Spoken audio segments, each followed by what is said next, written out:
Hello everyone, welcome to walk with Magi. இன்றைக்கி நம்ம பார்க்க போகிற ரெசிபி என்னென்னா வெண்பூசணி மோர் குழம்பு எப்படி வீட்லேயே இன்ஸ்டண்ட்டாக செய்யறதுன்னு பார்க்கலாம்.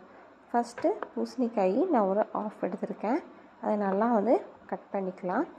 கட் பண்ணி இதை நம்ம அதனோட சீட்ஸ் இருக்கிற பகுதி ஃபுல்லாகவே நம்ம கட் பண்ணி எடுத்துடணும். சீட்ஸ் இருக்கக்கூடாது. அதே மாதிரி இந்த கெட்டியான தோலையும் நல்லா க்ளீனாக கட் பண்ணி எடுத்துக்கணும். இது நம்ம வெயில் காலம் இப்போ இருக்கிறனால அடிக்கடி நம்ம மோர் குழம்பு வீட்டில் செஞ்சு சாப்பிட நம்ம உடம்பு ரொம்ப குளிர்ச்சியாக இருக்கும். அதுக்கு நீங்கள் வெள்ளை பூசணிக்காய் எடுத்துட்டிங்கன்னா உங்களுக்கு ரொம்பவே உடம்புக்கு பெனிஃபிட்டாக இருக்கும். ஹீட் எல்லாமே சீக்கிரமாக குறைச்சிரும். இது வீட்டில் ஈஸியாக குயிக்காக நம்ம ப்ரிப்பேர் பண்ணிக்கலாம். இந்த சம்மர் சீசனில் நம்ம அடிக்கடி இதை எடுத்துக்கலாம். நிறைய பேருக்கு சூடு பிடிக்கும், அப்புறம் அல்சர் ப்ராப்ளம்லாம் இருக்கும். இந்த மாதிரி இருக்கிறவங்களுக்குலாம் வீக்லி ட்வைஸ் நீங்கள் இதை எடுத்துகிட்டே இருந்தீங்கன்னா வயிற்றில் இருக்கிற புண்ணும் சீக்கிரமாக குணமாயிரும். அதே மாதிரி நம்ம உடம்ப ரொம்ப குளிர்ச்சியாக வச்சுக்கும். குழந்தைங்களுக்கும் இதை நம்ம ஜூஸ் மாதிரியும் நம்ம அடித்து கொடுக்கலாம். இந்த ஜூஸ் ரெசிபி நான் இன்னொரு நாள் வீடியோ போஸ்ட் பண்ணுறேன். யாத்திரைக்கு வேணால் கமெண்ட் பண்ணுங்கள் மறக்காமல். ஃபஸ்ட்டு நம்ம இது எப்படி ப்ரிப்பேர் பண்ணலான்னு பார்க்கலாம். ஃபஸ்ட்டு நம்ம ஒரு பேன் வச்சுக்கலாம். இதுக்கு தேவையான அளவு கடலெண்ணெய் ஆட் பண்ணிக்கலாம்.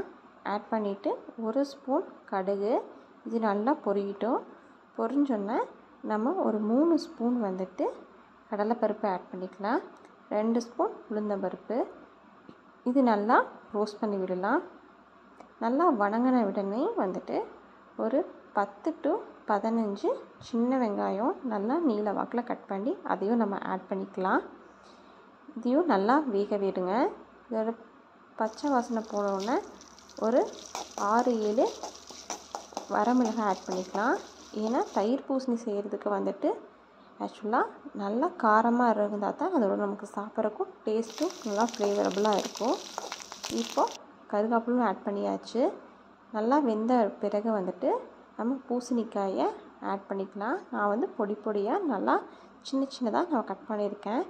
இதை நம்ம ஃபஸ்ட்டு நம்ம நல்லா ஃப்ரை பண்ணிக்கணும். பொரியலுக்கு எப்படி ஃப்ரை பண்ணுறோமோ அந்த மாதிரி நிறைய காய் போட்டு பண்ணிங்கன்னா நமக்கு அதை சாப்பிடும் போது டேஸ்ட்டு இன்னும் நம்ம ஃப்ளேவரபுளாக எடுத்து கொடுக்கும். நல்லா வதக்கணும். வீட்லேயும் அடிக்கடி செஞ்சு பாருங்கள். இப்போ ஒரு டீஸ்பூன் மஞ்சள்தூள் ஆட் பண்ணிக்கலாம். மஞ்சள்தூள் ஆட் பண்ணி நல்லா ஃபஸ்ட்டு நல்லா மிக்ஸ் பண்ணிக்கிட்டு அப்புறம் 1 டம்ளர் வாட்டர் ஆட் பண்ணிக்கணும். இது வேக வைக்கிறதுக்காக. ஆக்சுவலாக பூசணியிலேருந்து கொஞ்சம் தண்ணி விடும். அது போக நம்ம 1 டம்ளர் நம்ம தண்ணி ஆட் பண்ணிட்டோம்னா நல்லா கொஞ்சம் சீக்கிரமாக வேக ஆரம்பிச்சிடும். இப்போ நம்ம தட்டத்தை வச்சு மூடி வேக வைக்கலாம். இது வேகிறதுக்கு மினிமம் ஒரு 5 to 7 மினிட்ஸ் தான் ஆகும். சீக்கிரமாக நம்ம செஞ்சிடலாம். இப்போ ஆஃபீஸ் போகிற டைம்லேயும் கூட நீங்கள் மார்னிங் டைமில் இதை நீங்கள் சீக்கிரமாக செஞ்சிடலாம். பாருங்கள், இந்த டைமில் கொஞ்சம் வெந்தோடனே உப்பு நமக்கு தேவையான அளவுக்கு உப்பு ஆட் பண்ணிக்கலாம். திருப்பியும் நம்ம மூடி போட்டு வேக விடலாம். இப்போது ஒரு 2 மினிட்ஸ் நல்லா வேக விடுங்க. இப்போது பாருங்கள், நல்லா வெந்துடுச்சு. கொஞ்சம் ஒரு கலக்கி நம்ம ஆஃப் பண்ணிடலாம். இதை வேக மீடியம் ஃப்ளேம்லேயே வச்சு நம்ம வேக வச்சுக்கலாம். ஹை ஃப்ளேமில் வைக்கணுங்கிறது கிடையாது. தண்ணி எல்லாமே ரொம்ப சுண்டி போயிடுச்சுன்னா அதோட டேஸ்ட்டு இதாயிரும். இப்போ பாருங்கள், காய் அழுத்துனீங்கன்னாவே தெரியும் வெந்துடுச்சா என்னென்னு. இப்போ இதை நல்லா ஆற விட்டுக்கலாம்.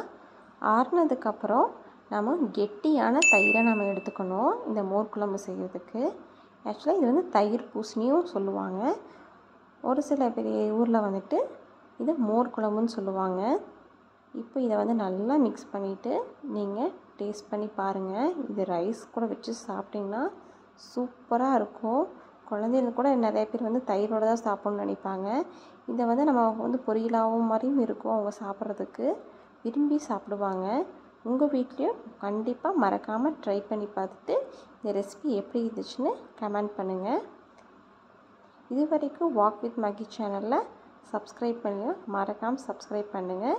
எல்லாத்துக்கும் ஷேர் பண்ணுங்கள். தேங்க்ஸ் ஃபார் வாட்சிங்.